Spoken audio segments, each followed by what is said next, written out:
I'm going to start with a round of questions and then go to Senator Romney. We may have other members in and out. There's a lot of activity in the Senate this afternoon, so we'll see if others join us for questioning.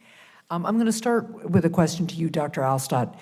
At last week's AI forum here in the Senate, an AI researcher told senators that his team was able to get Meta's AI system to provide instructions for how to develop a biological weapon. According to the researcher, all it took was $800 and a few hours of work. This is an example of a jailbreak, which bad actors such as terrorists can use to evade the safeguards in AI systems. Is there risk of bad actors using AI to develop modified biological or chemical weapons? And how can we mitigate any public safety risks from these kinds of jailbreaks? Yes, there is a risk. Yeah. We are in the process of identifying what the size of that risk is today. We know that the risk will increase over time. So at RAND, we are running an experiment along with colleagues of really doing the bake-off between teams that do and do not have today's AIs to see how quickly they can design a biological weapon. That experiment's not done, can't comment on the intermediate results. However, we know that as the technology continues to change, that the information barriers will continue to come down. And those have been the last barriers when it comes to biological weapons. Unlike, say, nuclear weapons, where once you know how to make a bomb, you still have to go get the fissile material, all of our cells are the factories for a pandemic. And so the fundamental physics of making an attack for a pandemic, as opposed to, say, anthrax or another form of bioweapon, is really not in our favor. And so protecting that sort of exquisite technical information that would enable a non-state actor to make such attacks is really critical for national security. And are there steps we can take to mitigate? So the first step, as Dr. Murdoch described, is to have vigilance of what exactly are the threats that are coming in, characterize them at a technical level to be able to identify if a certain model, a certain AI, really would accelerate people. Then there would be the sort of all of society saying that is not a tool that we want to have in our society's toolkit.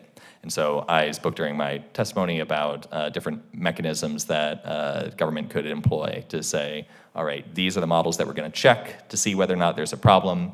And then if there is a problem, we can give a green light or a red light to saying whether or not that should go out. Thank you. Another question for you, Dr. Alstott. The public safety risk from these so-called jailbreaks also extends to the fentanyl crisis.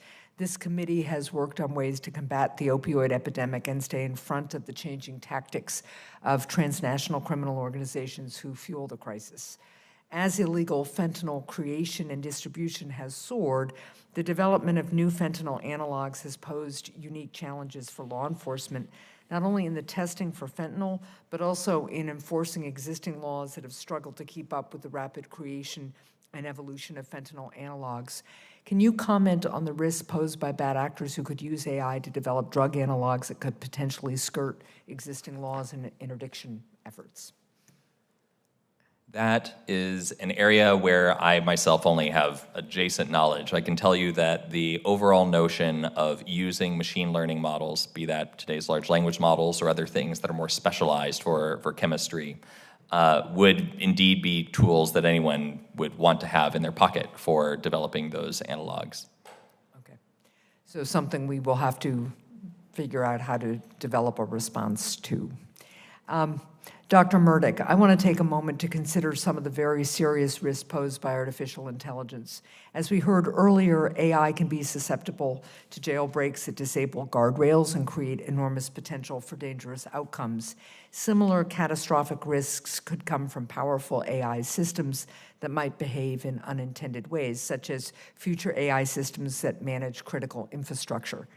To comprehensively address these kinds of risks in the long run, we have to strive to make AI fundamentally safe, meaning it cannot easily be abused by criminals and cannot easily behave in unexpected ways that harm the public.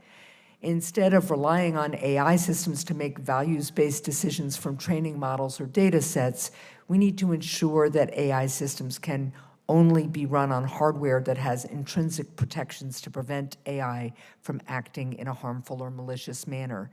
This requires significant research in developing safeguards for systems that can ensure that AI won't be used to harm individuals or communities.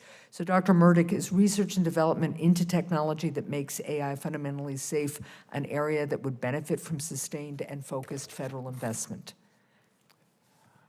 Yeah, so Safe AI is still, all the components that are part of Safe AI, everything from responsible or traceable systems, robust systems, there's a lot of wonderful, very meaningful words that are associated with this whole community. It's a fairly new community. There's not a lot of cohesion yet, and the terminology is still in flux in some ways. Now, I'm less concerned about the terminology than the actual impact that you're trying to lay out. But it's a sign that it's still a fairly new community that needs a lot of attention to figure out how to build up these capabilities. Some of the specifics that you mentioned about being able to put controls in hardware to be able to stop it from running if it's running something troublesome. To my knowledge today, there's no clear direction of how that could even be implemented. That's not to say it's impossible, but a lot of the questions need some pretty fundamental research to open that up. And they are basic research questions that need to be explored. I think the point about baking in our values to AI systems, most of the AI systems that I foresee coming in the next period of time, it's really hard to forecast the future, so just take that with a grain of salt, are ones that are human-machine teaming based. The AI system won't have magical, I shouldn't say magical, shouldn't have agency at a level that we see in movies. Right.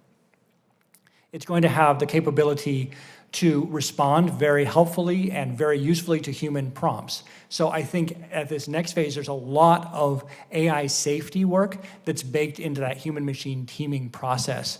And there's a lot of opportunities to explore even and implement licensing. So for example, I drive a car, I'm licensed to drive a car. Right. And I know I have general qualifications. You could imagine for someone having access to a certain type of model, them likewise having a license of some sort where they've learned how to work with that system, they know when to believe it, when not to believe it, and how to work it effectively. That kind of human-machine team, that's within present-day regulatory capabilities. We know how to do those kind of things. So those are examples of things that could happen now, and then there's long-term research. Thank you very much. I'm going to turn now to Senator Romney for his questions.